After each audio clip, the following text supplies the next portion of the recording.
Every president of the day in this country always make sure that he has got the opposition that is able to control, opposition that he's the one funding it. Whoever funds the government funds the opposition too. Every opposition since independence in this country had every right reasons to impeach a sitting president. But they could not do that. Why? Because this is their master. And that is the game Baba has been playing until his death. Mzee, together with other people, before the general election in this country, after 5 years, they always know who is going to be the president. But now they will sit together somewhere and try to act a movie. And that is why, whenever they are moving around, who is providing security for them?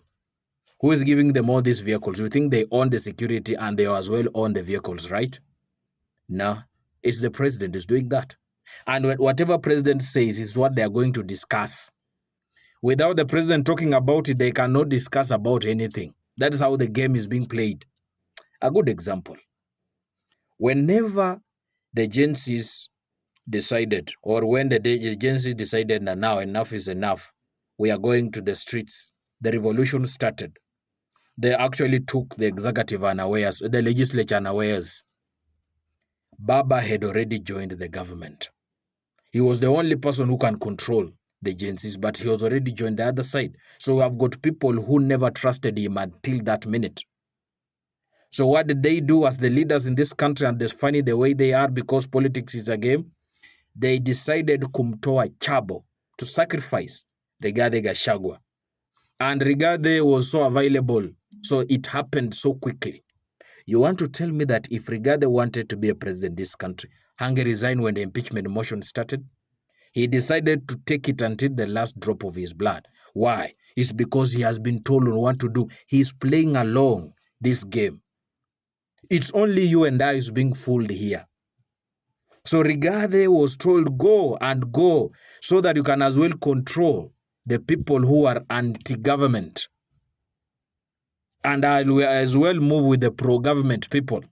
So those who are not supporting the government are so bitter and are actually moving around with Rigathi without knowing that Rigathi is also part of the government, but is trying to control you and fool you so that William Ruto can continue doing whatever that he is doing.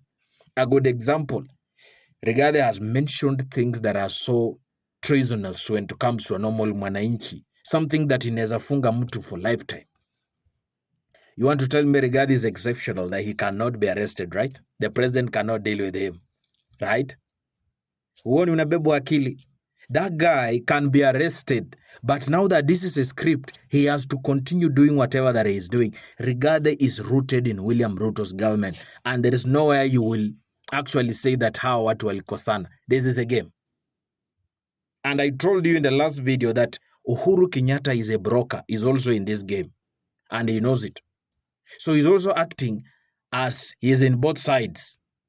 William Ruto is acting as a very good leader, the president, a unifying factor, while Rigathi is playing a tribal type of politics in this country, but they are all together. That is how politics is, that ukieka kwa roho itakuumiza like sifuna. But if you try to actually digest it from afar, you'll understand that this is just a normal game. This is what we call Game of Thrones. That if Rigathi we will want to have this seat, it can be given to Ndini Nyoro. It can be given to someone else from the mountain. But in the meantime, you need to have an opposition that does not give you shege. Opposition that does not give you pepe, so that you can continue doing what you want. You want to tell me that the opposition yenye iko today cannot impeach the sitting president? In fact, these ones are weak. What Baba had, in fact, he even had the majority of the people in the parliament. But he could not do that. Why? He was also playing alone. He was all part of the puzzle of the game. Now he is no more. Whatever this government is worried of is that Mzee might have given birth to other to lions somewhere that can as well give the president shege. That's what William Ruto is doing by unifying people, because he does not want trouble. He wants to work in peace. Because he knows Mzee was also playing the game, yes, but he might as well given birth to some other young people in Babu Owino and Sifuna who could have given him trouble. Now that Mzee is not there, si watoto wako. So that's why he's trying to unite these people.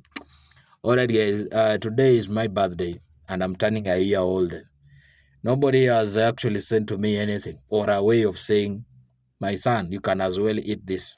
Anyway, I'm used to it, but you can as well drop something. If you really want, you can inbox me. I'll give you my number. You can as well buy for me soda. You can see how my lips are dry. Adios.